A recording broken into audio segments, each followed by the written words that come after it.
Miami Vice won't be seen tonight, so we can bring you a very special episode of The Gen X Files. Welcome to The Gen X Files. I'm Jim. I'm Adam. And today's show is all about Wolfen. Ooh. Ow. Ow, ow, ow, ow. Are they wolves? Or are they Fen? Are they... I'm going with Fen. Fen. Oh, baby. Oh, man. So I was. This is the film that I was most worried about this month because my sister, all three of these movies. No, two of these movies this month. You correct yourself every time. Every time. It just flow together so well. But they do. Body Snatchers and Wolfen, my sister and I both really glommed to when we were younger, and those were kind of two of our. It's funny. She and I have this shared love of not great movies. Those movies are great, but also Puppet Master is another one that we really bond over. With the little horror puppets? Yeah, with Paul the Mat.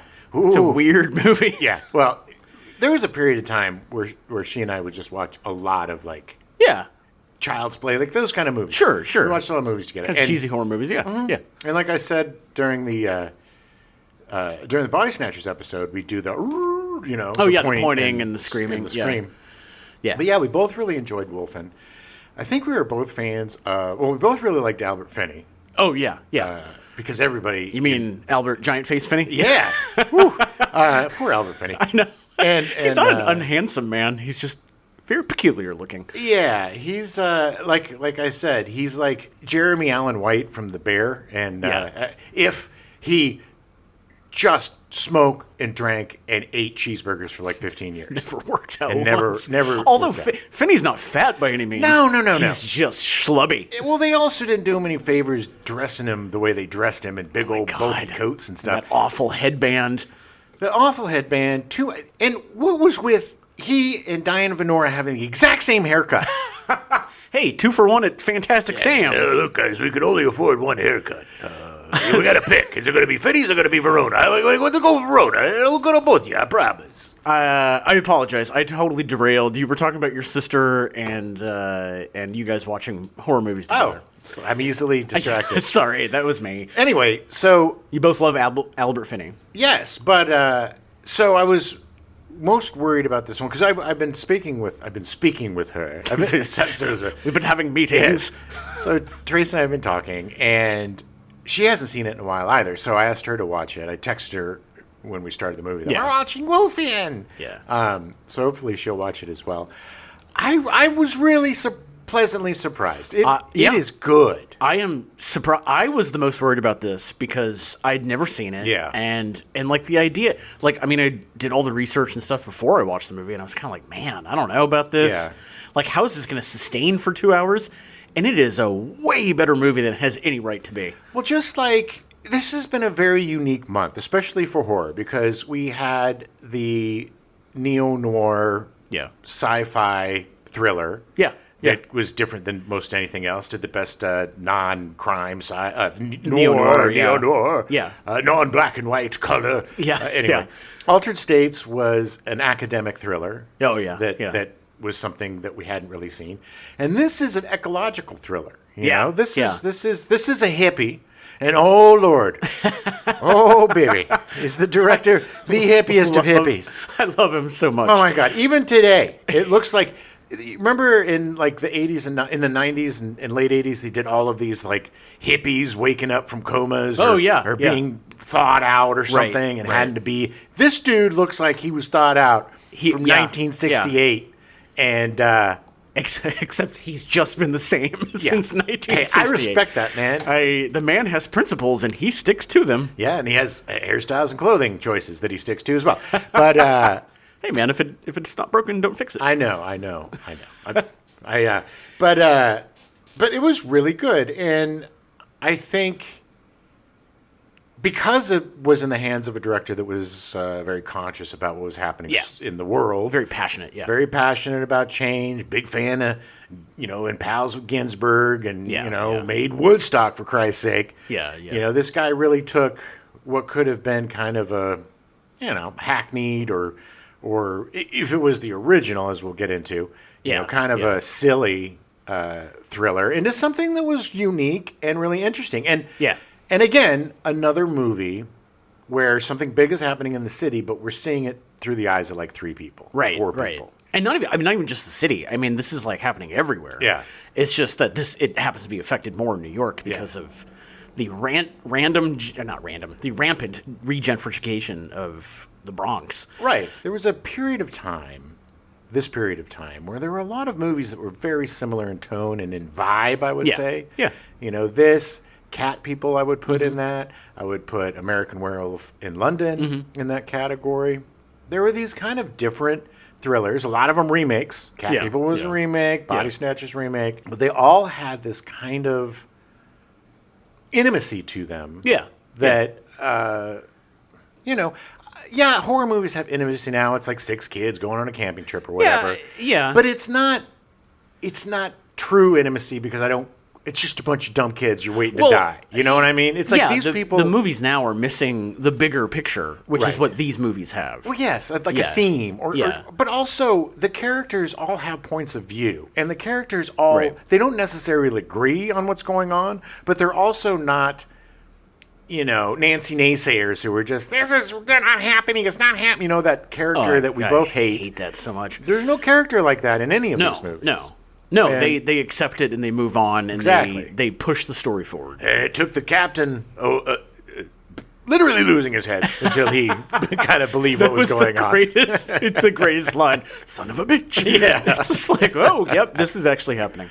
But it was fun. Great performances by Finney and Gregory Hines and Diane Venora. Finney is so understated in this movie. It's so great. He can do so much with just a look. He was an amazing actor. Yeah. It's a shame because I started watching, it's just like randomly, strangely enough, I was looking for something to watch, and I started watching his turn as Hercule Poirot. Yeah. And it was so goddamn good. Oh, he's so good. The best. Good. No offense to Kenneth Branagh or I forget the guy who took over for him. Peter Ustinov or somebody, I'm not sure. But, yeah, during the show thing you're talking about. Well, no, because there was a sequel to. Okay. Murder, but he didn't want to do it because he was like, right. I want to be a handsome man now. Yeah, I don't want to be this fat weirdo.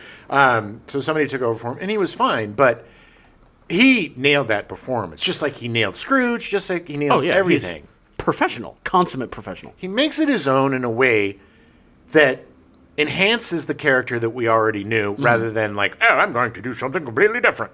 He does it within the wheelhouse, but he does a zag instead of a zig and makes the performance comfortable, but yet exciting and new. I think with Wolfen, the really interesting thing, because we've covered a bunch of movies that, there's always something slightly wrong, and like it's almost like, this could have been really good. Yeah. I look at Wolfen and how good it is and how bad it could have been. Right. Given different actors, a different director. Like, because the source material, and we'll get into this, but like, source material could have made it the most generic Hollywood blockbuster ever. Well, sure, because, the writer is fairly generic. Yeah. No offense to Mr. Streiber, how do you say it? Streiber. Yeah. But it could have just been generic studio, push them out, let's do it, and it wasn't. Right. Because the original conceit, which we'll get into, isn't as... What I loved about this movie is that they built it up to be some sort of like werewolf, shape-shifting, or some sort of supernatural thing. Right. And it wasn't. Yeah. It was evolution. It was actual animal. I mean, it that's what I loved about it, is it builds you up to think that you're in some sort of monster movie. Right. But monsters, men! Ooh, we are the monsters. Yes. No, we are. Yeah. Honestly, because, the like they say, in the beginning, before the white man came to America, it was the wolves and the Indians, the Native Americans. And they lived in harmony and, they took care of the land and took care of each other. Right. Or, at least didn't bother each other. You know? That's how dogs came around, too. The funny thing is that the original Dutch that founded or landed New Amsterdam, that became New York, this is where the title came from. Because they would literally call the Native Americans and the wolves Wolfen, because they looked at them as being the same. They were able to survive together and make it work, and then the Dutch just screwed all of it up. Well, the Dutch also called them Wolfen because then they don't have to look at the Native Americans as human, so when they slaughter them, they're killing animals. They were showing their superiority. I'm supporting your point. I'm just saying, white people don't have a great record at them. No, they don't. They are literally the villains. Look, this is a very controversial take, but I think white people have kind of screwed it up for a lot of other cultures. And it took a white guy director to tell everybody that. Well, it always does, doesn't it? Always does. Wow. All right. Well, let's get into it. Let's do it. Take yourself back to 1981. Yeah. July 6th, on trial in Los Angeles under accusation of being the Hillside Strangler, Kenneth Bianchi took the witness stand in his own defense. After initially denying his involvement in the slayings of 10 young women, Bianchi unexpectedly began a detailed confession and calmly described each of the murders in detail. Yeah, and this was like a full-on episode of Perry Mason. This is Perry Mason. Every plot. I didn't do it. Come on, tell me the truth now. Didn't you do it? Yeah, I did it. No, I'll tell you how I did it. This is what I did. Bianchi didn't act alone either. He had No, I think he had an accomplice. There was another person helping him. I don't remember who it was. It was messed up. Hillside Strangler's messed up. Well, this was in the middle, like from 74 to like 82 was like our prime serial killer time, where everybody was talking about a Hillside Strangler and Bundy and John Wayne Gacy and Ramirez and There was a ton of them. It was so many. It was so messed up. Well, it was also so messed up. They were being glorified back then, too. Well, of course. I mean, how do you not? I can imagine being the news cycle being like, holy crap, this guy killed 10 people. Honestly, I blame Jaws. Okay, Hear me out. Okay. Because Jaws was a monster. Yeah. But just a shark. But we made him into a monster. Yeah. And that excited people so much that I think that we Jawsified all of these serial killers and made them much bigger monsters. Look, they're monsters and killers. Yeah. But if you ever listen to them talk, they're goobs. They're just dumb goobs. Of course they are. Watch Mindhunter. It's great. It's great. But also, there's some great documentaries and documentary shows out there that actually... the woman that I was telling you about interviewed a lot of these serial killers. And you listen to the interviews, and they're just... nerds. They're just really. There's a reason why they're killers because they're insufferable human beings. You know. You got idiots like the BTK who actually came out of retirement to kill more people because he was mad that nobody was talking about him. Yeah, exactly. Yeah. They're all. They're just morons. Yeah, there's nothing to celebrate. There's nothing to like. I agree. Be afraid of. But I understand in the mid to late 70s, like it was such a new thing that it was But eventually you realize that you're literally just helping them along. Oh man, baby, it was the boogeyman at school. In grade school, we talked about these guys like they were coming to each other's house to our houses, and especially during the Hillside Strangler and stuff, which was in San Diego. Yeah. We were all doing the boogeyman, but it was like Scream, where all the kids are like, "Ooh, this is cool," it was that nothing's really going to happen to us, right? But you kind of thought it would, but you really didn't. I don't know. It was just this weird time where we're all kind of. I was a newspaper carrier when Johnny Gosch got kidnapped, so I understand how freaky it can be. Was it you? That I kidnapped him? Yep. No, I was afraid of being kidnapped. So you say. Yeah, I convinced him to join a cult. Talk about Johnny Gosch a lot. Gosh darn it. July 10th, Ken Rex McElroy was murdered in Skidmore, Missouri by several unknown gunmen as a group of 60 people, frustrated with McElroy's continued violations of law, gathered.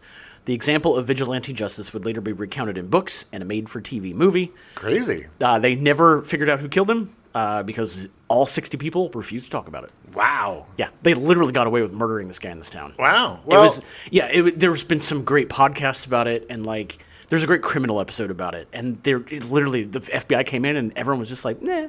What did he do? He was terrorizing the town. Like he was that guy that thought he could get away with anything, and eventually the people were like, yeah, guess what? You can't. All right. Well, I don't know how to feel about that. Yeah. He deserved it. 100% deserved it. July 18th, Jack Henry Abbott, a convicted murderer turned author of the bestseller In the Belly of the Beast, had been paroled in June with the influence of author Norman Mailer. Abbott and two friends walked into a Manhattan cafe called Billabong, where he got into an argument with Richard Adon over use of a restroom. Abbott stabbed Adon to death and then fled the scene. Ironically, Abbott's return to crime took place as the praise of his book was being printed in that Sunday's New York Times book review. Hilarious. Abbott would be captured 2 months later, convicted of the murder, and spend the rest of his life in prison until he hanged himself in 2002. Jesus, I didn't mean hilarious. Like, that's really funny. But No. it's the same thing. I was just watching one of these. Peacock has this show. Oh, yeah. Great Killers. Yeah, world's most famous killers or something like that. Yeah, well, there's this Dutch guy who murdered somebody, goes to jail, writes this book, and everybody's like, oh, we have to let him out of jail because he's really smart and he's totally, changed his ways. Well, he ended up coming to the United States, murdering a bunch of people. Going back home, murdering a bunch of people. Wow. And, this international manhunt for this guy. And it was like, he was like, I'm coming out to California. I'd like to meet with some police. He was just the most... Wow. Oh, God. I started watching that show, but I only watched one episode. So that was... This one's pretty fascinating because it took them a long time to connect the dots. Just because someone can write a book does not mean that they won't kill people. No, but this is how... Well, also, it was a time where we didn't have, international... cooperation or whatever. Right. It didn't have a database for this kind of thing. I don't think. I mean, it wasn't that long ago. But he had this signature move where he would take their bra or their underwear and tie this special knot that would strangle them. And so they knew it was him, or it was the same person doing all of them. Yeah, I mean, they finally put that together. Yeah. But it was just, it's crazy. It's just, Well, that's how, the non-communication is how the Zodiac Killer got away with it for so long. He'd do it in just enough different counties. They wouldn't talk to each other, and there you go. Well, these sociopaths are smart enough to try to convince you that they're not sociopaths. I mean, that's their MO. Right. So let's learn a couple lessons, folks. All right. Yeah. July 24th, Wolfen is released in theaters. Ow! So, Wolfen is based on the debut novel of Whitley Streiber in 1978, The Wolfen. Ooh. Yeah. All right. Streiber worked in advertising and had made his way up to being a vice president before leaving the industry to write novels in 1977. A lot of guys started out. Advertising was basically the breeding ground for just about every writer there is. Yeah. TV writers, film writers, screenwriters. Advertising was where you cut your teeth. Not so much anymore, but... No. Well, no, advertising's very different now. It is. I had friends that came up in advertising. Yeah, I knew some people that had gotten into marketing and stuff. In 1981, Streiber, I'm going to say it differently every time. The Streebs. Streebs. In 1981, Streiber would release The Hunger, which was made into a movie directed by Tony Scott and starring Catherine Deneuve, David Bowie, and Susan Sarandon. It's a pretty interesting movie. I've never seen it. I didn't know it was based on a Whitley Streiber novel. I did not either, but it is about vampires, I believe. Yes. And it was one of Susan Sarandon's first movies. Yes. But Catherine Deneuve was, international superstar. Yeah. Huge. David Bowie's David effing Bowie. David Bowie, yeah. Everybody wanted to see David Bowie. It was cool. It was slick. It was also one of Scott's first films. Mm-hmm. And it's very much... a Tony Scott movie. It's very blue. There's a lot of blue and smoke. Oh, yeah. But that's all I really remember is dancing, blue, and smoke. Wow. All right. And some smooching, blood sucking. In 1985, Streiber said he was kidnapped by non-human entities and has dedicated most of his life since then to alien phenomena, while releasing a book in 1987 called Communion, which was also made into a movie. Yep, with Christopher Walken. Oh, that's right. I was taken by aliens. Did he play Streiber? He did. Oh. He did. It wasn't a bad movie. That was the time, too, where they were making a lot of these real account movies. Yeah. They made Communion, and then they made the other one with the four dudes. Fire something. Fire in the Sky. Fire in the Sky. Yes, which is another based on a true story, quoties. The Greys, taking you. Yeah. Looking in your butt. Now, in Streiber's defense, he never said they were aliens. He just said non-human entities. Okay. I don't know what that means, because later all he talked about was aliens, but in the book he never actually says aliens. That means he took a lot of acid or mushrooms or something and had a very interesting trip. All of this would lead to the nonfiction book The Coming Global Superstorm, which he wrote with Art Bell and was turned into The Day After Tomorrow in 2004. Wait, what? The weather movie? Yes. With with Jake Gyllenhaal. Little Jake Gyllenhaal? Yeah. where the movie when I was watching, I was waiting for them to put a mustache on the giant storm that was about to hit New York because they made him so evil. It's the evil storm. I also love that you can outrun freezing temperatures. Yeah. I did not know that. I did not know that you could outrun freezing temperatures. Well, you've never had to deal with a global superstorm before, Jim. I didn't know the rules. Oh, that movie was horrible. It was so bad. I just want to mention, if those of you who don't know who Art Bell is. Oh, yeah. Art Bell was like the AM late night conspiracy. He was the beginning of all the conspiracy theory. Yeah. I mean, back in the day, I wouldn't call it conspiracy theories because he mostly just dealt with like aliens and supernatural phenomena. So Art Bell did Coast to Coast AM, and he would have guests on who were abducted or who dealt with demon possession or whatever it was.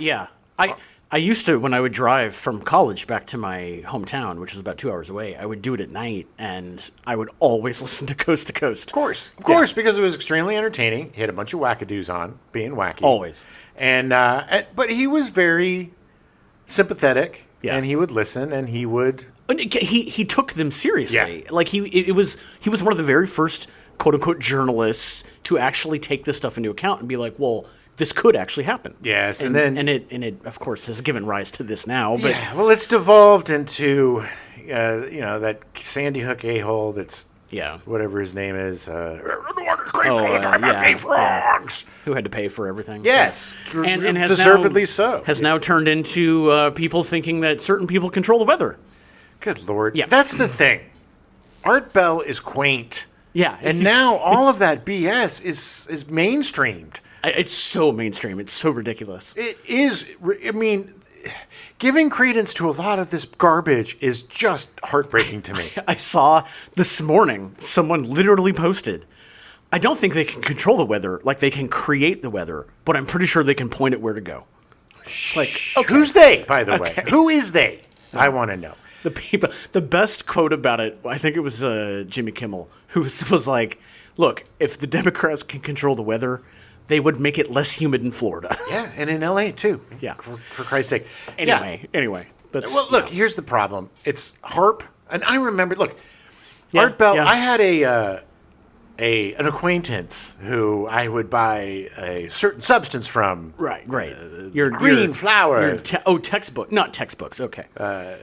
Just something in the 90s. Your flowers, I would buy flowers, let's say, from this gentleman. And this gentleman was also hugely into this kind of crap. Oh, yeah. And every time I would go, it started out as like cassettes and videotapes of Art Bell and all sorts of... George Norrie. This is the guy who took over for Art Bell. Yeah. Anyway, sure, who still has the show. And channeling and all sorts of... And aliens and all sorts of conspiracies. And then it was DVD. All the way to... finally, it was like... sticks. A thumb drive? Thumb drives, yes. He just had a bunch of stuff went from cassette tapes to thumb drives. That's how long I knew this guy. And then they legalized these flowers in Los Angeles, and I never saw him again. But yeah, I used to get this stuff all the time, and I would listen to... you would enjoy the flower, and then you would listen to these things on the way home. Ramble. Oh, yeah. And it was fascinating. I mean, it was just fun stuff to listen to. Art Bell was the only person that was talking about this stuff. We didn't have the internet. We didn't have TV shows dedicated to this stuff. Right. He was the only one talking about it. It was relegated to AM radio at 1 o'clock in the morning because that's the only time that non-sane people would listen. Yep. But I was fascinated by it because nobody else was talking about it. Everybody was. And now it's mainstream. It doesn't matter. Oh, Lord. Anyway, okay. So Michael Wadleigh was a former medical student who left school after his second year because... In the 1960s, there were many more interesting things to be done than to look through a microscope. Yeah, like getting flour from your friends. Yes. He became an activist and started making cinema verite documentaries. In 1969, Wadleigh undertook the monumental task of documenting the Woodstock Music Festival. You gotta document it, man. I mean, Warner Bros. Gave him $1 million to do this. Give me $1 million, man, I'll do it. He arrived on site in Bethel, New York on August 15th with over 1,000 reels of film and a crew of several camera operators. The finished product was said to have consisted of about 120 miles of footage. Good Lord. Which over the next months was edited down to 184 minutes. Warner Brothers, the film's primary financial backer, to the tune of $1 million, released it on March 26th, 1970. It would go on to earn over $50 million at the box office, and it's considered one of the greatest documentaries of all time. According to Wadleigh, it is the greatest documentary ever made. Well, of course. I mean, he's like, hey, let me do what I can. I mean, it earned 4 Academy Award nominations. Hey, man, look, I'm still wearing the outfit that I wore when I shot it 60 years ago, man. That's how much I believe in it. I just can't believe it. Now, I say this with the utmost respect because I think he's a very good director. Yes. He has not directed enough. Because right after Woodstock, he literally just fell off the face of the planet. Well, he did exactly what I would have done. Which is, I don't need a lot of money. No. I got plenty of money. I'm just going to do what I want. Yeah. For several years, all his time and energy went into writing an American War and Peace about the American Revolution.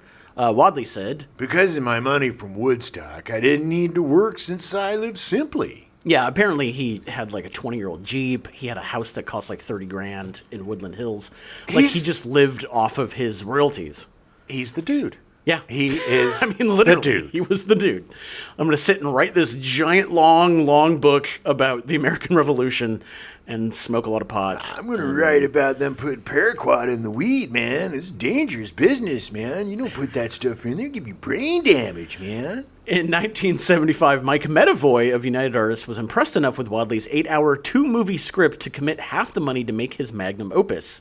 Then a change in the tax shelter laws made it impossible for Wadleigh to raise the other $5.5 million. All right. Yeah. But a working relationship had blossomed, and when the United Artists top management left and formed Orion, Medavoy asked Wadleigh to choose a book Orion owned to turn into a movie. Wadleigh said, I picked Wolfen.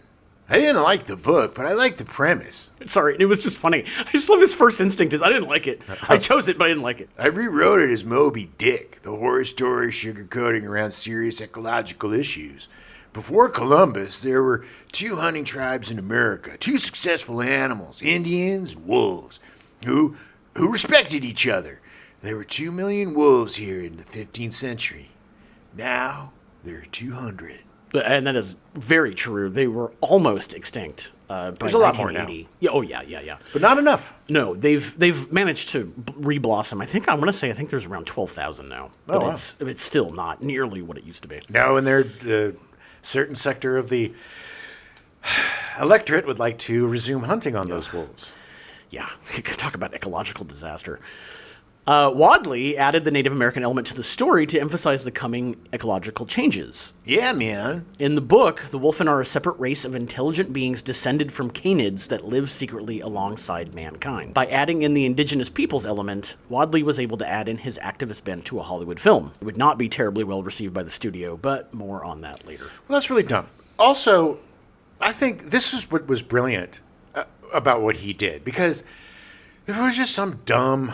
secret people, hybrid, whatever. Again, it would have been cat people or would have been, you know, American Werewolf in London. But adding in the Native American part to it, it gave a great MacGuffin with Edward James Olmos and his group. Yeah. And also, it was a pretty realistic portrayal of Native Americans. Yeah. I loved how they had their own bar and they were just fed up and they were making fun of the white man. You know what I mean? They didn't portray them as these noble denizens like the commercial with the Indian and the tear going down his eye when he sees. Who wasn't even a Native American. I know.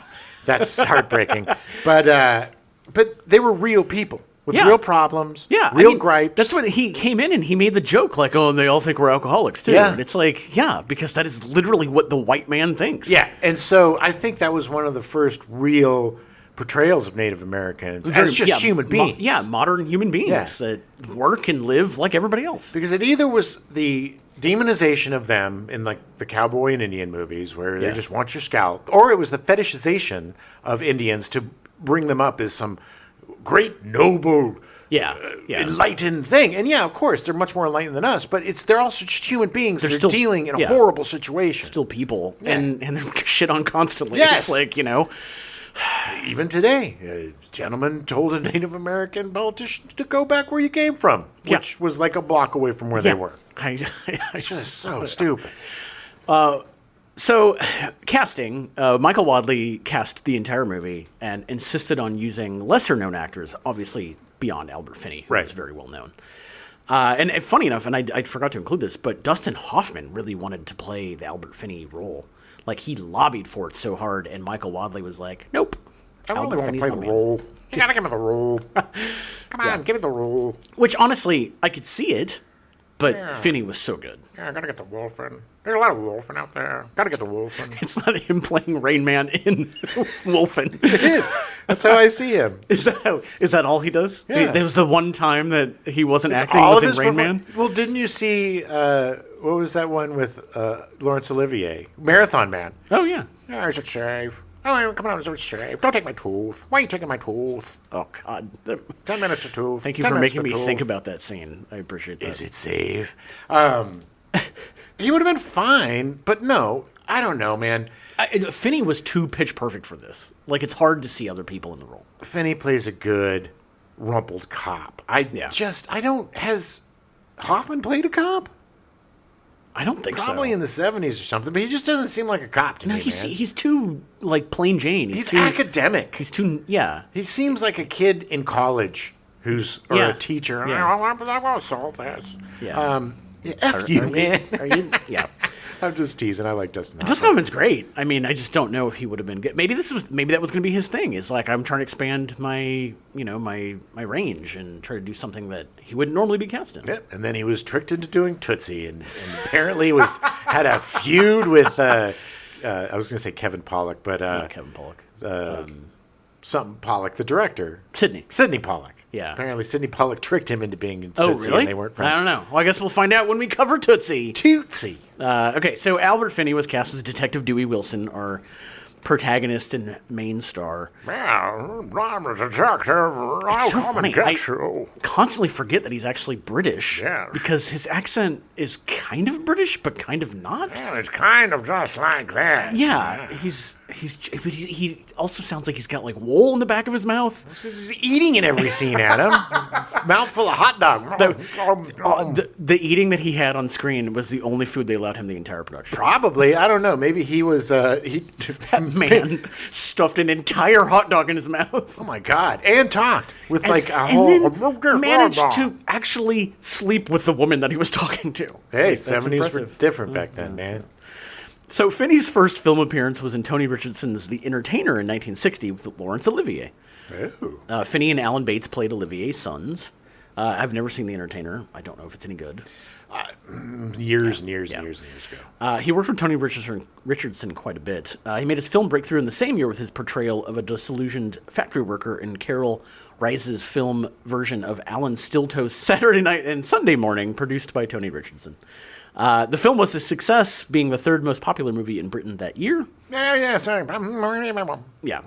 It was around the same time of the Paddy Chayefsky, like, portraying, like, the normal man. Right. You know, like that kind of thing. So, Finney had been chosen to play T.E. Lawrence in David Lean's production of Lawrence of Arabia after a successful and elaborate screen test that took 4 days to shoot. Good Lord. However, Finney balked at signing a multi-year contract for producer Sam Spiegel and chose to decline the role. I'm balking at that. I'm balking at you. It's just amazing to me how different his career would have been if he had been in Lawrence of Arabia. He was a drinker. I mean, I don't know if it would have been better or worse, but it would have been better. I don't know. I mean, Lawrence of Arabia. Who was he going to play? The main guy. It was the main character, Peter O'Toole. Yes, with the bluest eyes. Oh my God, the blue pools that I want to jump into. I will have to say, the casting was correct. Peter O'Toole was so good in that part. It's a part that I couldn't imagine anybody else playing. Right. I agree. As good of an actor as he is, I couldn't imagine anybody else playing that part. I agree. Agreed. In 1963, he starred in Tom Jones, directed by Tony Richardson and written by John Osborne. Not about the singer Tom Jones. No, it's about a Lothario in the 1800s. Not about the Lothario in the 1900s. It actually is about Tom Jones. Yeah. It's not unusual to be loved by anyone. Little do you know that Tom Jones is actually a vampire and has been alive since 1750. I would not be surprised. I wouldn't be surprised either. That man, I've seen him. Have you seen him in concert? No. I saw him at the Bowl twice. Oh, wow. He was still getting panties. They're a lot bigger and older looking panties. Like big giant parachute panties? Oh, they're all coming from the home. Oh, there, you take them. Take my underpants. Take my depends. There was no depends that they were throwing on. They have to do a chain because they can't throw them far enough. All right, ladies, but only the ones that aren't soiled. He has somebody come around with the basket. Just put your panties in the basket. It puts the panties in the basket. Tom Jones was nominated for 10 Oscars, winning 4: Best Picture, Best Director for Richardson, Best Adapted Screenplay, and Best Original Score. It's a great movie. Have you seen it? No. I need to see it. Yeah. It looks really good. Finney was nominated for Best Actor, but lost to Sidney Poitier in Lilies of the Field. Another great movie. Which, Sidney Poitier is a genius, so it's hard to argue that. Yeah, they're both great, but yeah. Finney received 10% of the film's earnings, which made him over $1 million in 1963. That bought a lot of bourbon and gin. Shortly after his Broadway debut in 1963, playing Martin Luther in Luther, written by John Osborne, who had written Tom Jones, Finney took a year off to sail around the world. Okay, that was Martin Luther who put up his articles. The 100 Theses or whatever that was called. It wasn't Martin Luther King. No, he did not play Martin Luther King. So nobody get outraged. 1963. Yeah, it didn't happen. No, Martin Luther about creating Lutheranism, a rift in the Catholicism. Yeah, he went up against the Catholic Church and started Lutherans, which is just Catholic light. I went to, it's really funny. Super big speed bump. Going to make it real quick. I went to a Lutheran junior high when I was Catholic, and we had catechism or Bible study or some BS. Yeah. And there are a lot of differences between Lutheranism and Catholicism. We believe in transubstantiation, which is we are actually eating the body and the blood of our Lord. Catholicism, yes. Yeah. So I'm not a Catholic anymore. I don't know why I said our Lord, but I guess it's just habit. You're secretly a Catholic. Yes, I'm a closet Catholic. F you. But I would argue, Mr. Bell, I remember his name, Mr. Bell, and I would argue every day, and he would kick me out of catechism class every single day because there was no way to resolve it. Because it's like, my religion is better than your religion, and it's just like, finally, he's like, you're being disruptive, you're going to have to leave. And it got to the point where he just would point to the door, and I would be like, fine. And then I made all these comics about him. I thought the main difference between Lutheranism and Catholicism was that Lutherans just didn't get up and down so much during Mass. That's one of them. They're a bunch of lazy a-holes. That's what it is. Oh, God. God, it's just the absurdity and the waste of time. Right. Of all of that time arguing nonsense. Wasted energy. Good Lord. In 1967, he started a production company called Memorial Pictures. They made Privilege in 1967, directed by Peter Watkins. The Burning in 1968, a short directed by Stephen Frears. Oh, wow. Which I couldn't find. I was trying to find. It might be on YouTube somewhere. And If, in 1968, directed by Lindsay Anderson, starring Malcolm McDowell. Yes. Yeah, I love Malcolm McDowell. Everybody loves Malcolm McDowell. Memorial then made Charlie Bubbles, Finney's first foray into feature directing. It was the only movie he would ever direct. It was also Liza Minnelli's film debut. Yes, Charlie Bubbles. I'm very proud of Charlie Bubbles. So we can thank him for Liza Minnelli. Well, we can thank her mother. Yeah. I know. Liza Minnelli's fine. She's fine. I have nothing wrong with Liza Minnelli. She was great in Arthur. She was great. She's great. In the 70s, Finney was in 2 of his most memorable roles as Ebenezer Scrooge in the musical Scrooge in 1970. Yes, I sang. Oh, I'm going to go and talk to ghosts tonight. 3 ghosts tonight. Oh, ghosts tonight. I'm going to talk to ghosts tonight. They're all my old friends. All right. That was the opening song. That's not how a Christmas Carol works. Didn't it? I thought it did. They weren't his friends. It was just they were afterwards. You're right. They did a big song and dance number. Yes. Yeah. We're all friends now with this Scrooge. We're going to eat the ghost. That's the ghost that's huge. Yes, indeed. Yes, indeed. We are friends with him. Okay. He also starred as Hercule Poirot in Murder on the Orient Express in 1974, directed by Sidney Lumet. My personal favorite of all of the Agatha Christie's. There was the TV show, and I have a playlist on YouTube, but there was a TV show, and I don't remember who it is. We've talked about him before. Yes. Who played Poirot. Yes. And he was really good. Great. But this 1974 version of Murder on the Orient Express is genius. It's so good. Great cast. The thing about these Agatha Christie movies that they did, in the 70s. They were like the disaster movies. They had the greatest huge cast. Maggie Smith, who just passed. She was in one of them. I don't remember which. I'm pretty sure she was in Murder on the Orient Express. I think so, but there were. Sean Connery was in it. Yes. Like it was just huge cast. Huge cast, and he was impeccable. To this day, still my favorite of all the actors to play. Hercule Poirot. Finney became so well known for the role that he complained that it typecast him for a number of years. That's why he didn't do the sequel. Which I think was Death on the Nile, if I remember correctly. Yeah. I think, he received nominations for the Academy Award for Best Actor, but lost to Art Carney for Harry and Tonto, which I don't think I've seen Harry and Tonto, so I can't say if it's a better performance. It is a great performance. It is. It's also one of those giving the old guy the award. Situations. I love Art Carney. He's a great actor. Art Carney is an impeccable and very underrated actor. I know I say that all the time, but he is was literally an incredible actor who was very underrated. And Harry and Tonto, I think it's about him and a cat. We've talked about it before. I know I've seen it. It is such a great performance.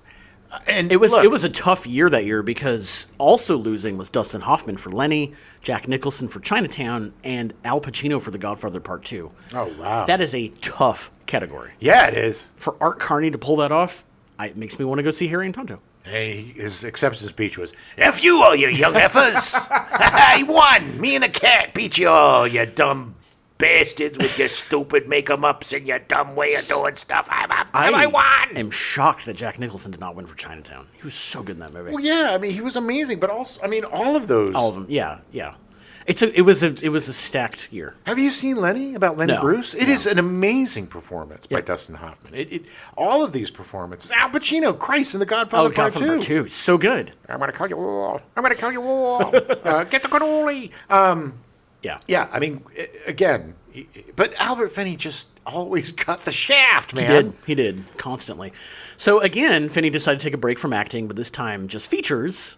He started appearing at the National Theatre in London, which he did for over 3 years, during which he played in Hamlet, Macbeth, Tamburlaine, and plays by Anton Chekhov. Just doing stage acting. He started in stage acting, so he... No, I love all that stuff. I just don't like Chekhov. I agree. I'm so not verbose. Finney made the TV film Forget-Me-Not Lane in 1975, which was written by Peter Nichols. He also performed a brief role in The Duelists in 1977, the first feature directed by Ridley Scott. Oh, wow. Yeah, I still haven't seen The Duelists. We've talked about it many times, and I keep having not seen it. It is great. And I'm going to say that Uncle Vanya was a really good movie, and that was based on Chekhov. Yeah. So Finney also released an album through Motown. What? Yeah. I should have found it before now, but I'll find it for the Stepdad show. Hold on. I'm coming. Hold on. I'm coming. I mean, he did his thing, I guess. I don't know. Yeah, that was it. Finney had not played a major role in a feature film in 6 years and started to think about resuming work with cinema. The last 2 successful films he made were Scrooge and Orient Express, in which he was heavily disguised. He said, Most Americans probably think I weigh 300 pounds, have black hair, and talk with a French accent like Hercule Poirot. So I thought they should have a look at me while I was still almost a juvenile and kind of cute. Yeah, he was referencing to himself as a juvenile and kind of cute when he made Wolfen. He did was. Not look juvenile or kind of cute. He was kind of cute. He was a little rumply. In his weird way, yeah. His giant face. Yeah, his giant face. That man has more face real estate than anybody I've ever seen. The hair didn't help any. That headband did not help any. God. That headband. You know that headband? They had to put 7 headbands together to make that one headband for my giant head. So huge. So he decided to make 6 movies in succession. In 1981, he appeared in 3 of them. Loophole with Susanna York, Martin Sheen, and Jonathan Pryce. Wolfen, and then Looker, written and directed by Michael Crichton. Have you ever seen Looker? No. Looker, it also starred Susan Day from the Partridge Family. Yeah. And it was her first adult role. Yeah. It was just this really... I'd like to watch it today because it seems a lot more prescient, but it was a time where it was studying where people's eyes looked at advertisements and stuff. Okay. And it was creating the perfect woman, like a computer generated woman, I think. Okay. It was this whole kind of weird advertising, AI kind of thing that was completely ahead of its time. Weird. I'm very curious to see it again. Well, Michael Crichton is very much ahead of his time. Oh, yeah. Very ahead of his time. And Albert Finney he was puffy and sweaty, and he looked like he had like a fifth of gin before every single take. He then made Shoot the Moon in 1982, directed by Alan Parker, receiving great notices for his performance. That was great, and he was amazing in that. Less well received was his performance as Daddy Warbucks in the film version of Annie, also in 1982, which was directed by John Huston. Yeah. Annie! Yeah. Annie, let's sing. It's a hard knock for us. It's hard knock for us. Santa kisses, we get kicked. Can't wait to cover that. You're going to wait a long time, probably. It's a music. We do have control over this show. Yeah, do we? I guess we can do a musicals we hate month. Oh, God. All of them? Yeah. We've already covered 3 musicals. We've covered a lot of musicals. We've covered the ones I like. So everything else is, yeah.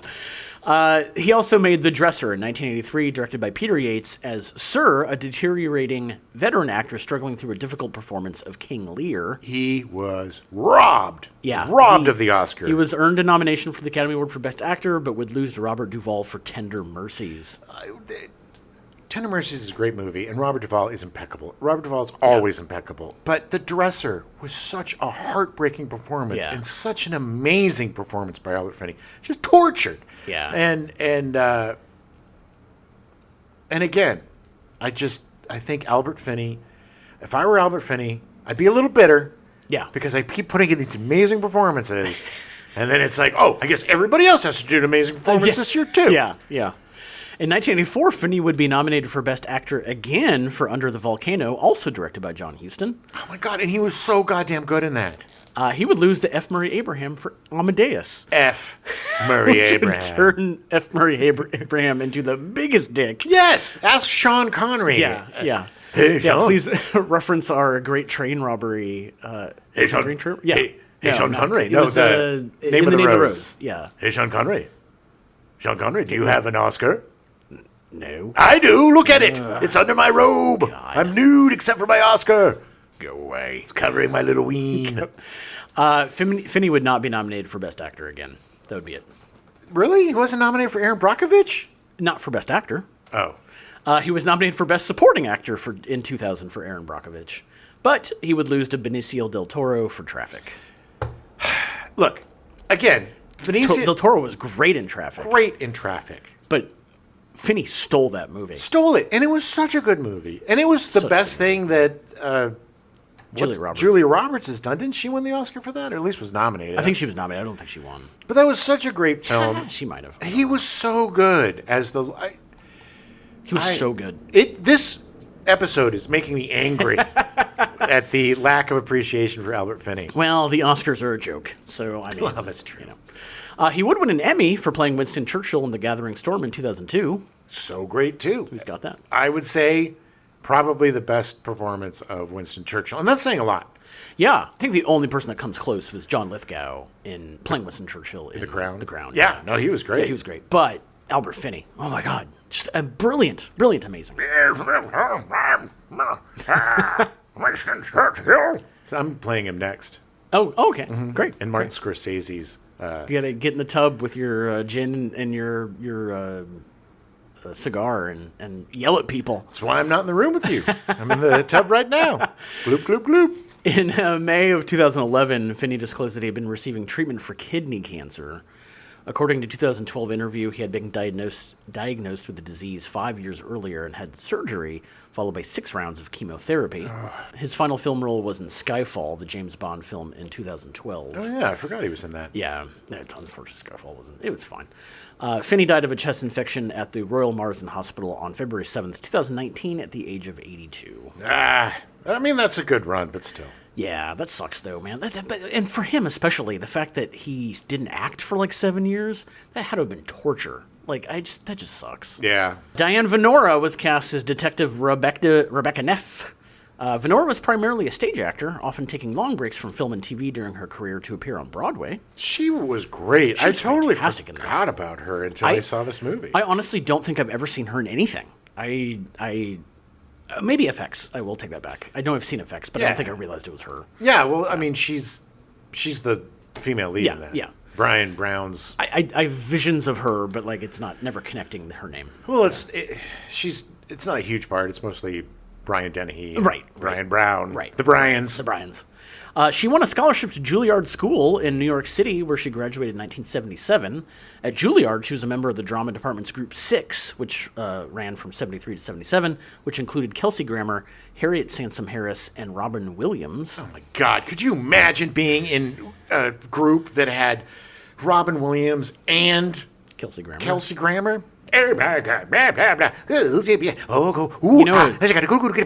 funny is those three actors. I think Harriet Sansom Harris is probably the best actor of the three of them. Well, yeah. She was. Do you remember? She was in Frasier. She played his agent in Frasier. Yeah. She was so good. Amazing. So good. Look, no offense to either of those gentlemen.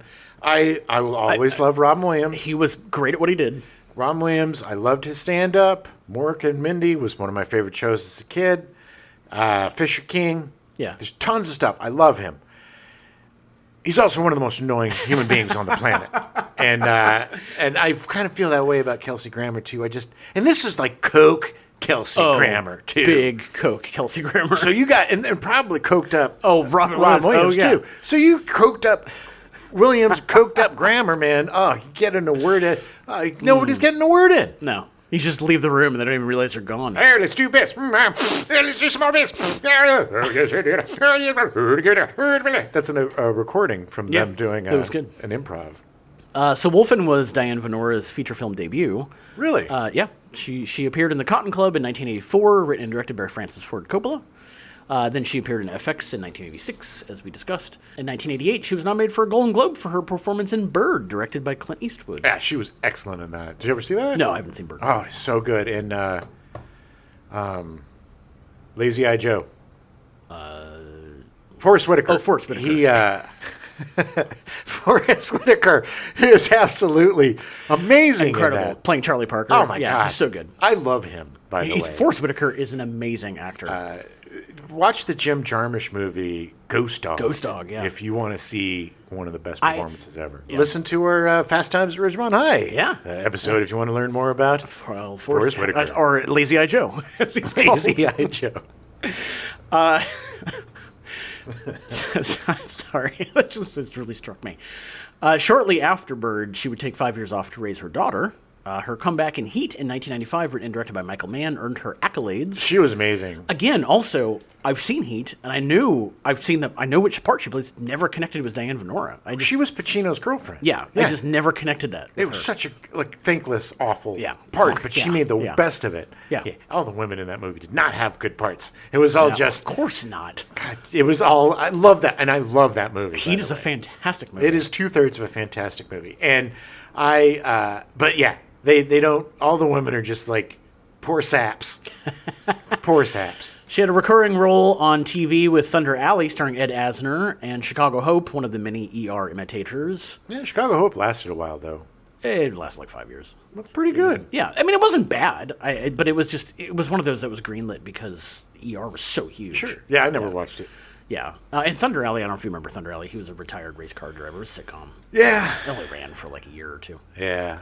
But Ed Asner. I love Ed Asner. Everybody loves Ed Asner. She most recently can be seen in the 2022 indie film First Love, which, other than that, she's not really doing a lot. All right, well, that's fine. She's around. She's still working. Hey, again, having a hippie director, socially conscious hippie director, made for some really interesting parts because her role, she was a cop. She was an investigator. It was weird, though, because it seemed like there was this whole shadowy surveillance state subplot to this movie that didn't really go anywhere. Well, no, but I mean, it was just in reference to the technology. Like, there was one couple lines at the end where it kind of justified all the technology and stuff. It did, but it made it...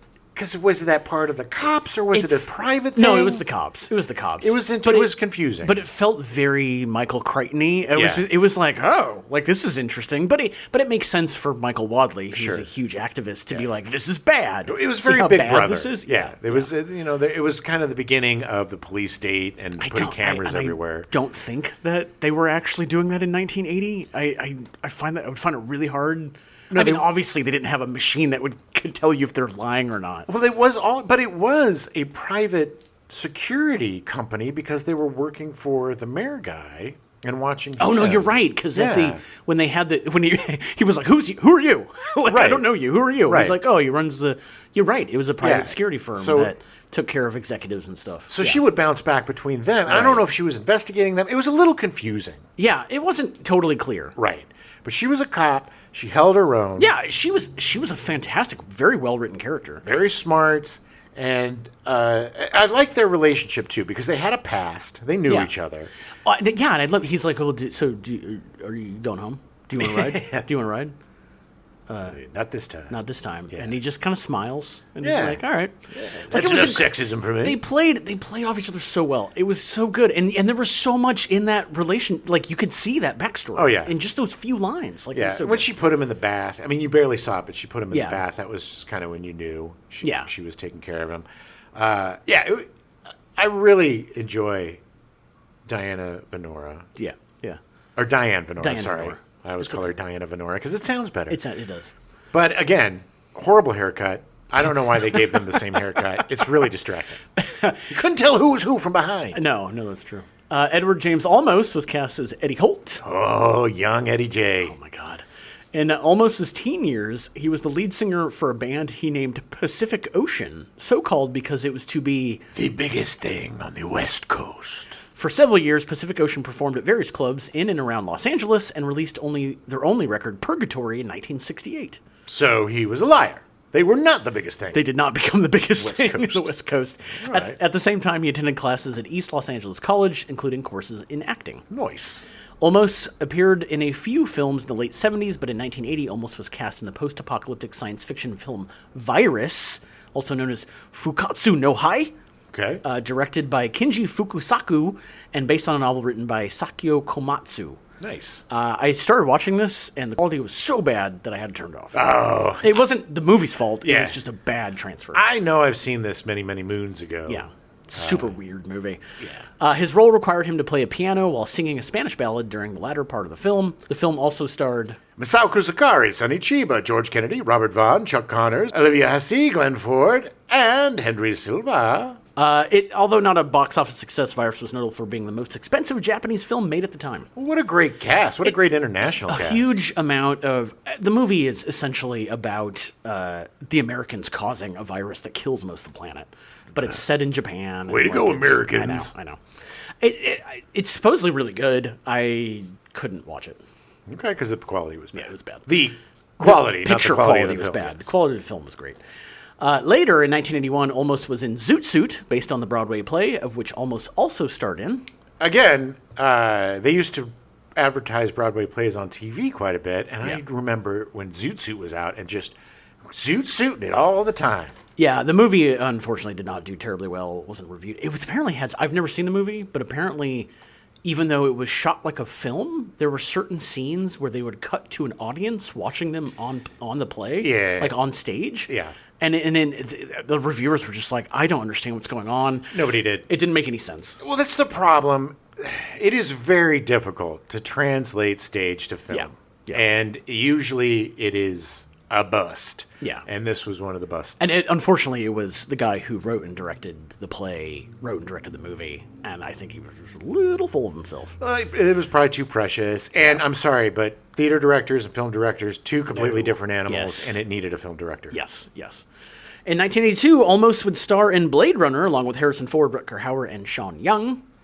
How much time does she have? It's such a good movie. Oh my God! 18 different cuts. There's a new cut coming out now. Oh, is there? Like the Lotus cut. What? I think where they're adding actual new scenes. What? Yeah. Okay. I'll have to look that up. Yeah. Please stop. Please. I know, right? God, I love that movie so much. I love that movie, but it's not. I don't need to watch 18 different versions of it to try to get the actual movie. Well, that's the problem. I wanted to put it on the collection. I have it on HD. Oh, HD DVD. Yeah, but the beta of HD. Exactly. But I've been waiting for the definitive edition because there's 18 cuts every year. Yeah. From 1984 to 1989, Olmos starred in his biggest role up to that date as the taciturn police lieutenant Martin Castillo in the television series Miami Vice. Opposite Don Johnson and Philip Michael Thomas, for which he was awarded a Golden Globe and an Emmy in 1985. He would appear in 106 episodes. That's a lot of episodes. Oh my God, he was so good as Castillo. The greatest episode. They did like a two-parter where he's going for Castillo's revenge. Oh, yeah. And he's got to go down. Yeah. He's got a samurai sword. And it's like, who the F is this? And that's really like, they're always like, who is this guy? Yeah. He was the greatest character because he was so mysterious. And he just talked like this. Oh, yeah. Yeah. All right, Sonny. You and Tubbs got to go do this. And they'd just be like, whatever you say, man. You weirdo samurai guy. Hey, whatever you say, because they were super afraid of you. Everybody's afraid of you, weirdo. He was so good. So mysterious. He's so good. I love him so much. He was contacted about playing the captain of the USS Enterprise on Star Trek The Next Generation when it was in pre-production in 1986, but declined. Yes, and I got the part. I cannot imagine how different that show would have been if Patrick Stewart was not in it. Well, you could watch... we'll talk about it. Yeah. In 1988, he appeared in Stand and Deliver, earning a nomination for Best Actor from the Academy Awards. That was really good. He played so good in that movie. Oh my God, I forget the name of the teacher, but he was this math teacher. Yeah. In true story. Yeah. Very, very true story. Yeah. I don't know why I was saying that. Very true story. Very true. But this teacher was a math teacher. Yeah. And he was so dedicated to his kids. So many of his kids got into college. And didn't he take them on like an academic decathlon kind of thing? And didn't they win? Something, yeah. Something like that. It was like an East Los Angeles kids, and they're like, oh, nobody, they can't do this. They're all stupid. And it's like, no, they're not. Kids from the barrio. Yeah. It was such a great movie. Such a great movie. That was another one that was on all the time, on rotation, on like Showtime and Cinemax and stuff. But he transformed himself for that film. So good. Into that character. It was amazing. He should have won it again. Sadly, he didn't. He lost to Dustin Hoffman for Rain Man. Yeah, definitely lost to me. Sadly, that would be Edward James Olmos' only Oscar nomination. Well, he didn't do a lot of movies after that, did he? Mostly TV. Yes and no. Like he's done some, but it's not. He's another one that's been snubbed a lot. Yeah, but he's also been appearing in pretty bad movies. Like, True. He was in a few Edward Furlong prison movies, if I can remember correctly. He made his feature film directing debut with American Me in 1992, playing the head of the Mexican mafia. That was good. It was good, yeah. He would later star as Commander William Adama in the Sci-Fi Channel's reimagined Battlestar Galactica miniseries and in the television series that followed from 2003 to 2009. That was how you do a remake. Yes, it is the perfect example of how you do a remake. Because the original Battlestar Galactica I adore because I was a child when it came out. And it was great. It was a Star Wars ripoff that was really fun. It was goofy. They took the premise of that show and turned it into one of the greatest sci-fi television shows of all time. It's so good. It's God. Good. It's such a great examination of paranoia and of who's who and what's what. Oh my God. Such a good show. Such a good show. I need to do a rewatch of that one. You should. You totally should. He directed 4 episodes of Battlestar Galactica and a television film based upon the show. Regarding his work on the show, he said, I'm very grateful for the work that I've been able to do in my life, but I can honestly tell you, this is the best usage of television I've ever been a part of to date. Yeah. And that includes Miami Vice, so F you, Miami Vice fans. It's so good. Olmos can most recently be seen in Outlaw Posse, a Western written, directed, and starring Mario Van Peebles, along with Whoopi Goldberg, Cedric the Entertainer, John Carroll Lynch, William Maypother, Cam Guigenet, Alan Payne, Neil McDonough, and Ahmed Walsh in his final role. It's available on Paramount Plus if you want to see it. Gregory Hines was cast as Coroner Whittington. Hines is well known as one of the greatest tap dancers of all time. Oh, yeah. In 1981, Hines made his movie debut in Mel Brooks' History of the World Part 1, replacing Richard Pryor, who was originally cast in the role but sustained severe burns just days before he was due to begin shooting. Oh, my God, yeah. That's when he tried to kill himself. Yeah, it was very unfortunate. Very sad and scary. Holy shit. Yeah. Madeline Kahn, also starring the film, suggested to director Mel Brooks that he look into Hines for the role after they learned of Pryor's hospitalization. Nice. I mean, it's, nice of Madeline Kahn to think of him, but it's scary. Richard Pryor, scary. Yeah, but he was so good in that movie, Gregory Hines. Yeah. He was so funny. Just a month after his feature film debut, Wolfen was released in theaters. He was so good in this movie. It was some of the most organic, natural acting I've ever seen. Yeah. Like, he was so comfortable and so good. I think Wadleigh's background in cinema verite Yeah. really helped him cement some really organic performances in this. Yeah. And for such a kind of weird, supernaturally odd New York movie, the performances had to be grounded to make it work. Yeah, yeah. Yeah. And in the friendship, I just love the friendship between him and Finney. When they first, not meet, but when he's like, oh, what's going on with the body? And he gives him the coffee. And Gregory Hines takes a sip of his coffee, hands it back. They're buddies. You know, they're giving each other crap. Yeah. It was a really fun relationship. It was funny because Albert Finney actually contacted Gregory Hines before the film, and they hung out because he was like, the relationship has to be believable on screen. So they like became friends for the movie. I would have loved to have been a fly. That would have been so cool. Yeah. Hey, is that Albert Finney and Gregory Hines? They're just hanging out. They're drinking beers. That's so They're singing karaoke. Hines had a large role in the Cotton Club in 1984, where he and his brother Maurice, in his sole film credit, played a 1930s tap dancing duo reminiscent of the Nicholas brothers. Oh, yeah. And look, he and his brother were tapping since they were 6 years old. Very, very young. Baby boys. And there's some great footage of him as a young kid just nailing. I mean, these kids were so unbelievably amazing. Like, he was a huge star before he was 10 years old. Some people would actually say Maurice was a better tap dancer than his brother. Maurice sure would. But Maurice did not have the charisma that Gregory did. So there was a big feud between the two for many years. They patched it up before Gregory died. His brother just died recently, within the last year or so, year or 2 years. And he was a little bitter that he never got the due.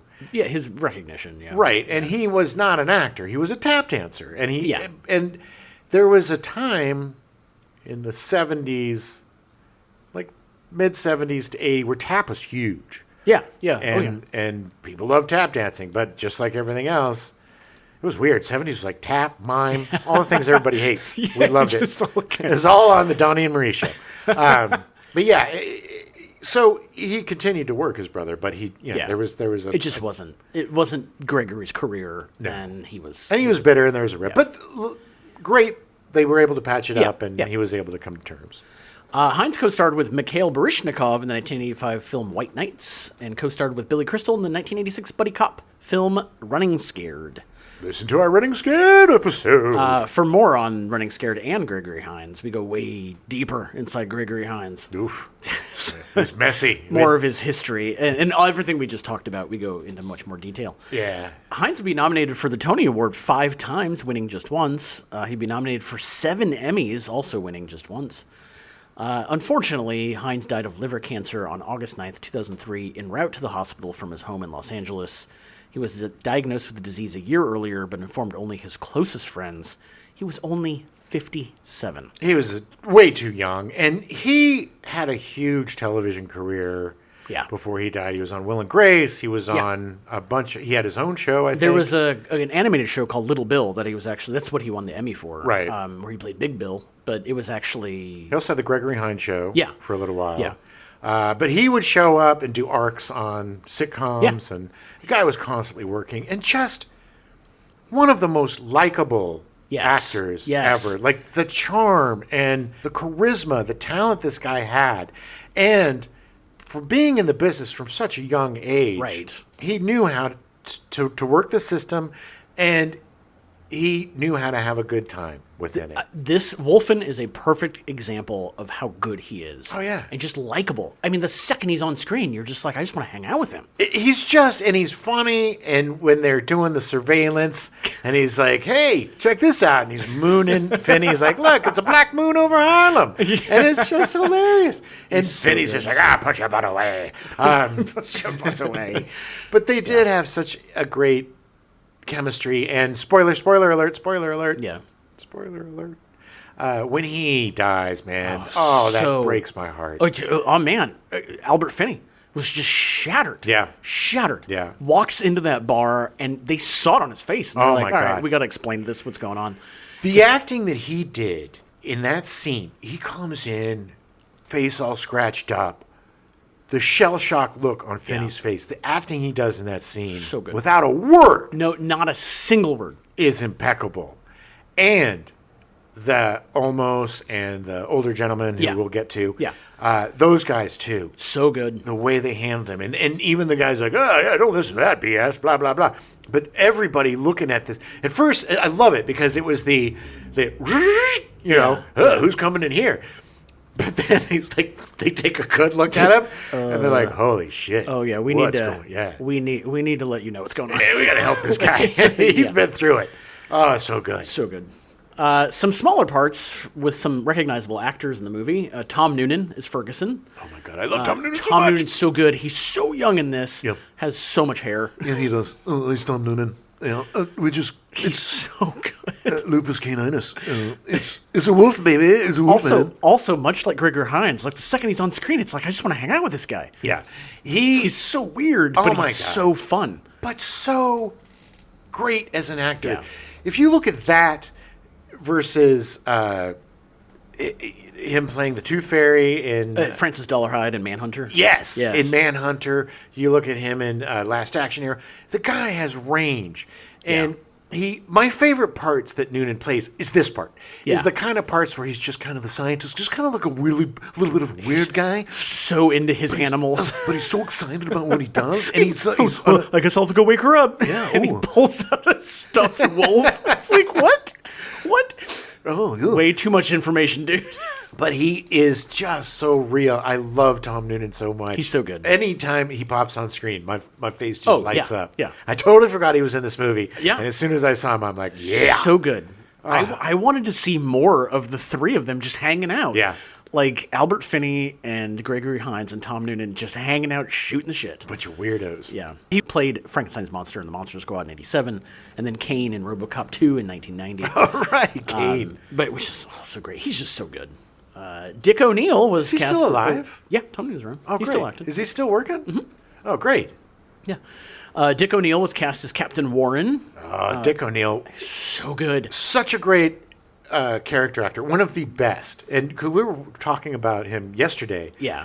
Just about how whenever he's on stage, whenever he's on screen, you're focused on him and his performance, but not in a way that steals focus. No. It's just he is so present as a character actor and so part of the. He's just a great cog, if that makes sense. Like he moves the scene along. Well, he is beyond just being a serviceable actor. Yeah, like he gives it so much more depth, right? And it's that subtle depth of like an eye roll or a blink at the right time. Yeah, like everything is so perfect. Well, like when Gregory Hines is in Albert Finney's office and he's like jumping around, and then Dick O'Neill.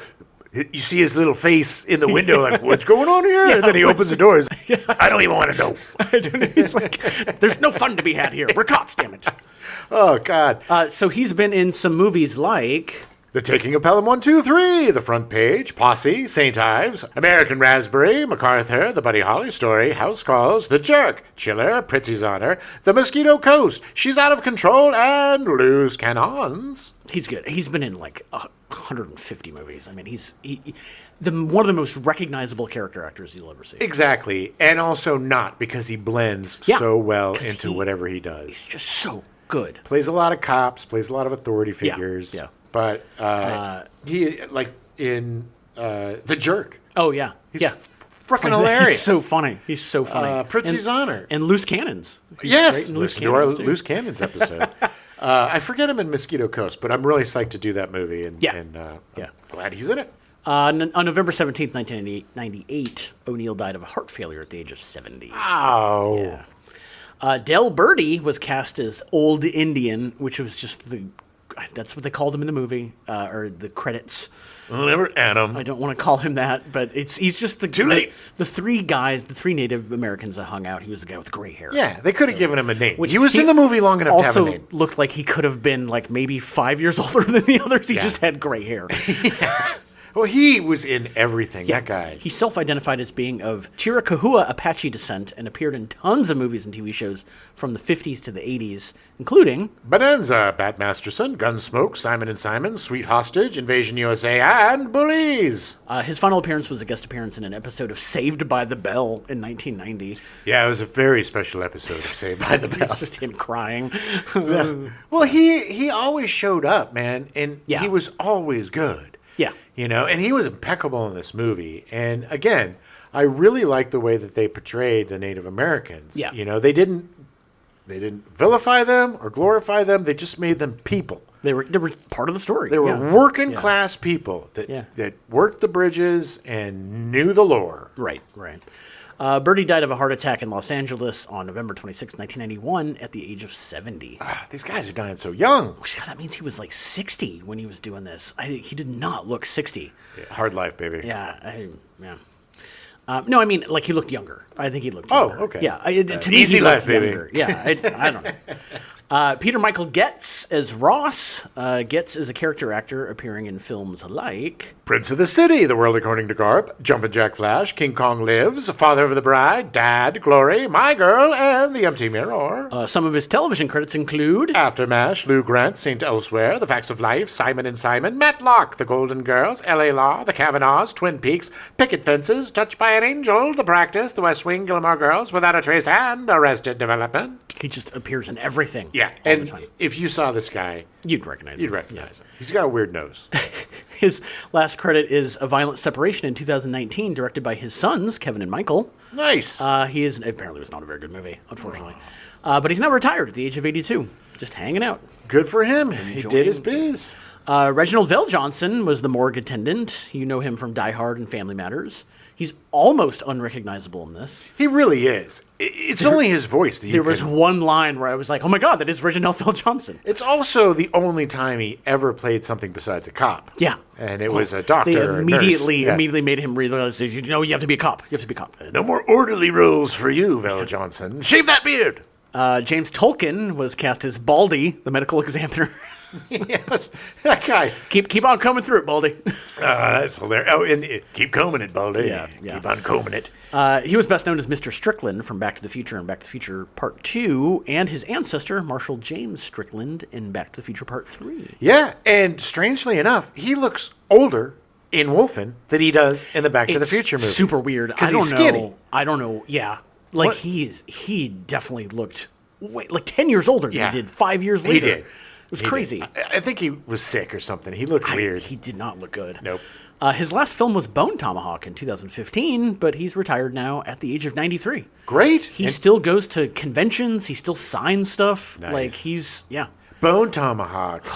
Talk about awesome body horror. Brutal. Oh, I remember watching that with my folks. Oh, God. And that scene comes on, and we're all just like, oh, jeez. This is happening. Yeah. This is happening. Yeah. Raymond Serra was cast as one of the detectives. Serra is perhaps most well known for playing Chief Stearns in the first live-action Teenage Mutant Ninja Turtles in 1990, and the sequel, Teenage Mutant Ninja Turtles 2: The Secret of the Ooze in 1991. Considered to be the better of the two movies. Really? I don't know. Teenage Mutant Ninja Turtles was the movie I saw at the drive-in with my grandmother, and she complained it was just too dark.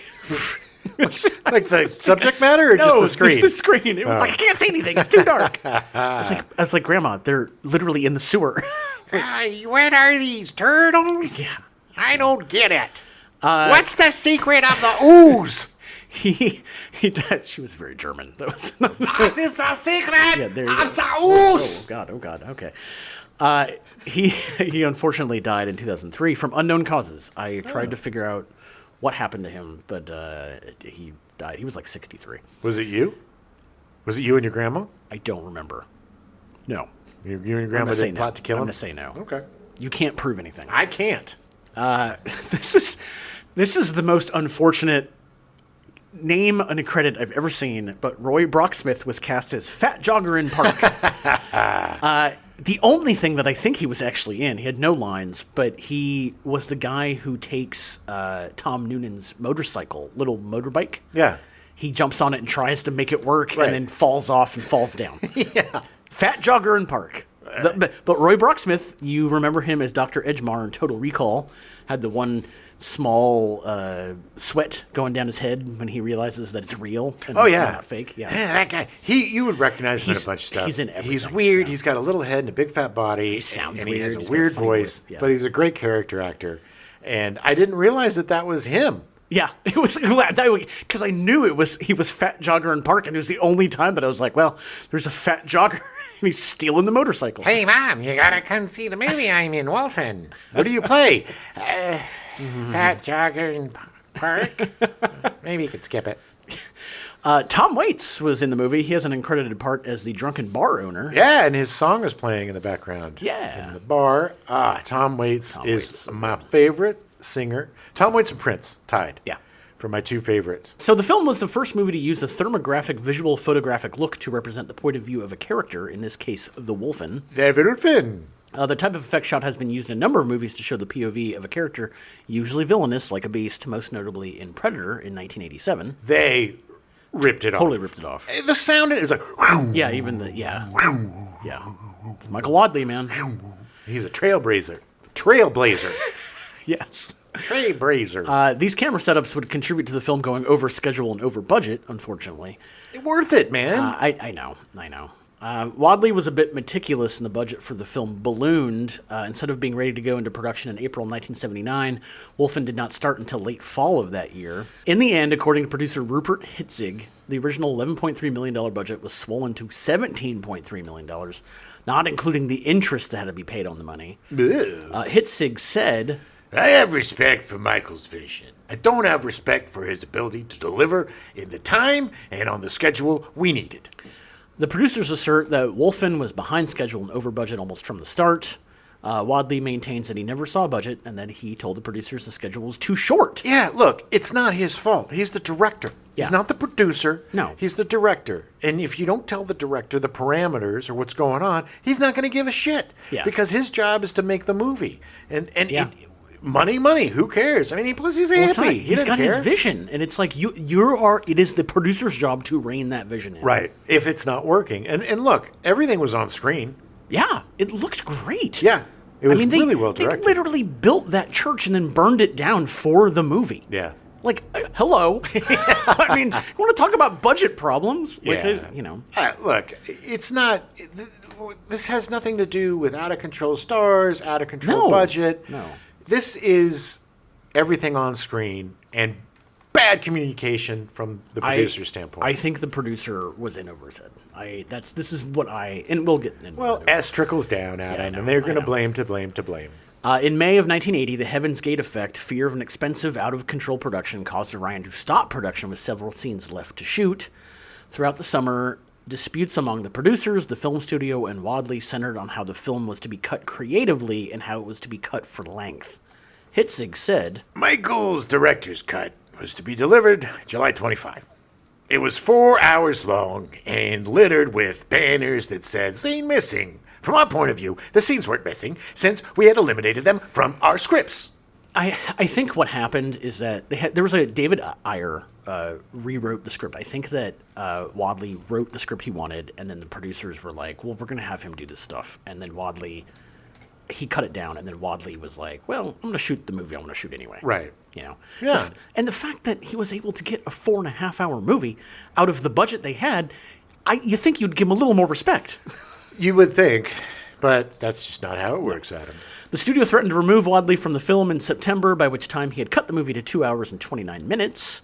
An accommodation was reached in which Richard Chew, the Academy Award-winning film editor on the movie, who edited Star Wars, would cut it for length, and Wadleigh would be allowed to finish the last week or 10 days of shooting. All right. Early in November, after the shooting was completed, Wadleigh was dismissed. Wadleigh said, They removed me because I wouldn't cut the film their way. They felt it would be more commercial their way. We'll never know, will we? Will we? But I was right. But I was right once before. Warner Brothers hated the final cut of Woodstock. It was a 3-hour and 8-minute film, and they were going to cut it to an hour and 50 minutes. We got film critic Pauline Kael on her side, and she asked to review the longer film.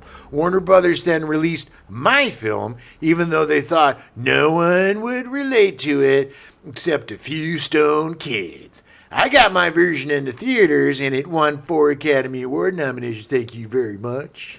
All Wadleigh wanted was to show his version of the film to an audience, which was a clause in his directing contract. Hey, I get it, man. He's an artist. Yeah. Wadleigh said, I'm not angry at the producer or the film studio. I blame myself. I keep asking myself how I failed to handle the people. Because of the 21-day arbitration hearing when Wadleigh was removed from the project, the Directors Guild of America wrote new language protecting directors and post-production creative rights. Great. Good for him. Yeah. It was the longest arbitration hearing the DGA has ever had. And good on him, too, for realizing his own culpability. Now, I don't really agree with him, but I think that it's... Well, he probably got mad at them sometimes and maybe said some things he probably was, later was like, oh, I probably shouldn't have said that. Well, I also don't think... Yeah, he had a little bit of it with Woodstock, but I don't think that he had a huge history of dealing with people like this, dealing with duplicitous a-holes like film producers. No, I mean, studio heads. You're on a documentary and you're directing, you are it. Right. Like, you are the end-all, be-all. Right, and your camera people. And they knew this going into it. They knew hiring him. I mean, he hadn't made a movie in 10 years. Yeah. Like, they knew that it was going to be a gamble. Well, and it paid off. And it totally paid off. The movie is so good. It is. It really is. And you can see his vision on screen, and it is so good. It makes me really curious. I'd like to see the longer cut. I honestly, even if it's just the 2-hour, 29-minute version that he wanted, I would like to have seen that. I'd love to see it. I feel like some of that stuff about who she works for and that surveillance stuff would be much more clear. Yeah, I think that's where they cut. And they probably cut some more of the Native American stuff. Yeah, I would say. Probably. But that I would like to see a little bit more chunky film that fills in some of those gaps. I think the issues that I have would probably be solved with that. Yeah, I agree. So composer Craig Safin wrote an original score for the film, but was replaced at the last minute by James Horner, who had only 12 days to write and record his score. That dude is amazing. Amazing. He was. He's dead now. Well, he's still amazing, even in death, Adam. He was great. And in fact, it's to the point he wrote such good music that he reused some of it for other movies that he did. Yeah, he got lazy. He would build off of it. Just kidding. But it's just, it's like that's what he did. He was so fast and so good. It's very rare that somebody could work that quickly and produce such great work. Right. The film, unfortunately, only grossed $10.6 million at the box office off of that almost $18 million budget. I remember this, even at the young age, thinking this is really badly marketed. Yeah. They didn't know how to market it because it is an ecological thriller, and it isn't. They were trying to sell it like American Werewolf in London because just a few months, it was released just a few months after The Howling, and American Werewolf in London would be released like less than a month after. Yeah. So which are both obviously like werewolf movies, but this is not. And so I think you're right. At the end of the day, they were trying to make it look more like those movies when it wasn't. They didn't know how to sell it because it's like, oh, this is a Native American, Wendigo. I mean, they're still trying to pass it off as that, as like this kind of shape-shifting thing. And I didn't remember. It's not. Yeah. I mean, like it would be so hard to market this movie.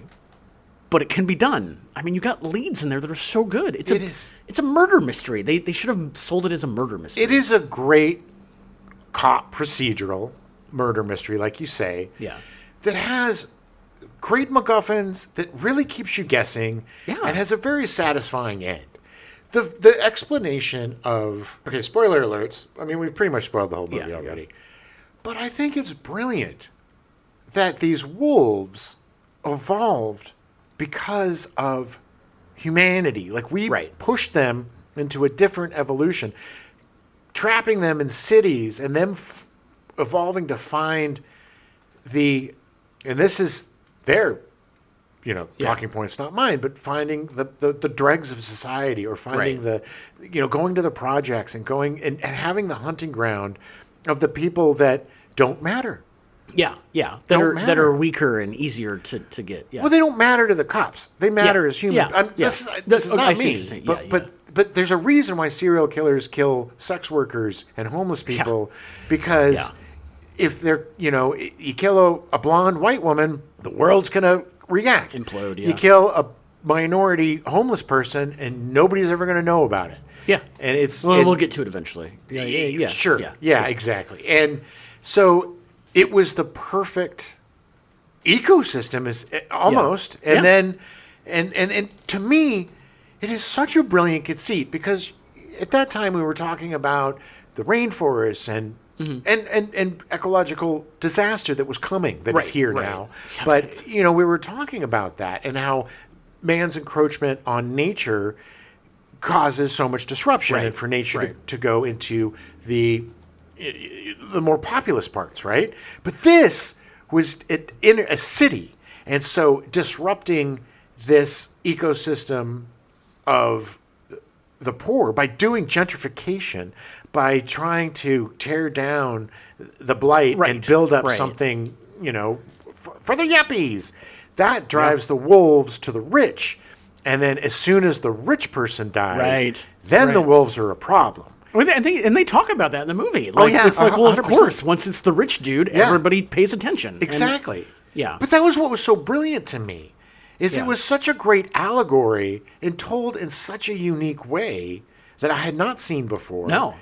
That honestly could not have been told by anybody other than a hippie. Right. And a good hippie. A real hippie. This is not a disparaging term for him. Right. This man was a hippie from the 60s until now. I don't know if he's still alive. Yeah, he's still alive. I watched an interview with him. He looks like he's wearing the same outfit that he did at Woodstock. I want to say, I think he's in his early 80s, but he's still around. He looks great. Yeah. Because he smokes a lot of pot. No. But I think that was what made this film exceptional to me. Right. Was it zagged instead of zigged, and the zag had so much meaning behind it. Right. That this movie completely worked for me. Completely worked. I agree. Roger Ebert gave the film 3.5 out of a possible 4 stars, calling it an uncommonly intelligent treatment of a theme that is usually just exploited. 100%, I agree with him. There was some disagreement if Wolfen is about werewolves. Time Out called it a werewolf movie, but Roger Ebert asserted Wolfen is not about werewolves, but it is about the possibility that Indians and wolves can exchange souls. No, it's not about that either. Well, that's an interpretation of it. I get it, but it's about wolves that evolved because of humanity. Right. And yes, the Native Americans, because of the conceit in this movie that they were, living in harmony before the white man came, of course, they're still going to have a connection with the wolves and a respect for the wolves. Right. But I don't think that I don't believe there's any mysticism in this movie. No, I agree. And I think that's proven by the scene where Finney follows Olmos to the beach. And then you're like, oh, this is it. He's going to turn into the wolf. And then he doesn't. No. I mean, he embodies the spirit of the wolf. Right. But it's mostly just to F with Finney. Of course. And it's hilarious. Edward James Olmos nuding it up. Oh, man. Running around. I don't need to see him scurrying around nude ever again. And lapping up water and stuff. Ooh. Oh, that was so went on for too long. That dude committed, baby. Yeah, he did. Committed. Sadly, Michael Wadleigh would not direct another movie ever again. That's very unfortunate. I agree. I 100% agree, because this movie was so much better than I thought it was going to be. This month was great because everything turned out good. Yeah, I know. I was worried about Altered States, and Altered States is such a unique film, for us at least, where at first you didn't really like it, but the more we talked about it, the more we dissected it, the more that we analyzed it and explored the themes. Right. it made you like it more. And I miss those kind of movies, right? I think that's all three of these movies this month, because this definitely the same way. Because I could have walked out of it going, oh yeah, like they exchange souls. Like I can see that. Mm-hmm. Like it's the embodiment of the Native Americans like getting in and taking over even though that's not the case. But like it's nice to be able to talk about it and to have movies that make you want to discuss with other people what they're about. Right. And like, that's so uncommon now. Oh yeah. I mean, we watch movies. We just watched the Salem's Lot movie, which was really good. I enjoyed it. Yeah. But it was what it was. Right. You know, we weren't sitting around afterwards parsing. Analyzing it. But that's the thing. I think all three of these directors this month are very unique, have a vision, and are outside of the studio system. Yeah. Ken Russell is a wackadoo. Oh, yeah. Yeah. But seeing him work within the studio system, it's fascinating. Right. And it can't, and what was produced was a very unique and created a genre that I don't think I've ever seen before. You know, academic body horror. We will go much deeper into this next week with our Stepdad show. We'll talk about it more. Yeah, I was just so pleasantly surprised, and so much so with Wolfen, because so many of these movies that I loved as a kid don't really hold up. The nostalgia sheen sometimes gets rubbed away. Oh, yeah. Especially 70s, early 80s stuff in my wheelhouse. But no, all of these movies are great movies. I have been very pleasantly surprised. And Wolfen held my attention the whole time. Yeah. I was into the story. Albert Finney is amazing to watch. Yeah. This movie was directed so well. And that's the beauty of these three movies is that all of them were directed so well. The one thing that I really remembered from when I was a kid was there's a part where Gregory Hines is talking about when people were decapitated. Yeah. And he's, back in the day with the guillotine, they would grab the head after to see if, because sometimes 1 out of every 5 or so. They would be okay. Because they're trying to say something. The head can live with, the brain can live without oxygen for a minute. This is all BS, by the way. Nobody lives after getting decapitated. No. But they paid it off in such a great way. With Dick O'Neill. Oh, Dick O'Neill. Oh, poor Dick O'Neill, who I will give props. I'm sure he was super happy when he got the script and he was like, hey, my character's important enough that I'm going to die at the end. Oh, what did he say? Holy shit. It was the moment. And they kept telling him, don't grab the gun. Don't grab the gun. Yeah. Don't grab the gun. No, but he had to. Old school, baby. Oh, he paid for it. Old school. He paid for it bad. Yeah. And that man, he did a lot with one hand, I will say. Yeah, they do like cutting hands off, those wolves. Yeah. And eating brains, apparently. Yeah. But not the disease parts. No. They're smart enough not to eat the disease smart. parts. They've evolved. God, it's such a good movie. I just really, really, really like this movie. I doubt that you've seen this movie. No. Audience people. It is. Oh, yeah. It's not something that's it's easy to find. It's also something that's not spoken about. It's unfortunately a movie that's lost. It's sad because it came out around the time when there was a glut of these wolf movies. Yeah. And good wolf movies. And good ones. I mean, like American Werewolf in London, but a lot of those people will gravitate towards those. Yeah. But you should check out Wolfen. Yeah, you're not going to see another movie like this. You're not going to see another wolf movie like this. It's smart. It's funny. It's got amazing performances. It's directed in a very interesting and substantial way. Yeah. And it's gonna be something that'll take you by surprise, maybe. Yeah. It's a great, again, I know I say this, but it's a great Sunday afternoon. Oh, yeah. Throw it on.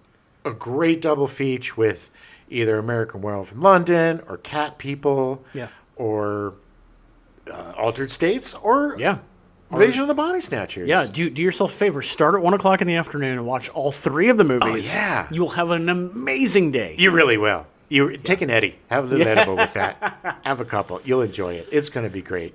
All right. Well, let's we'll be back next week.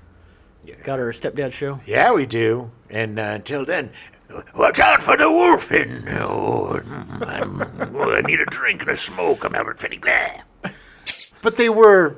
But it was the show. The show was something tonight or Art Bell. Last week tonight with Art Bell. No.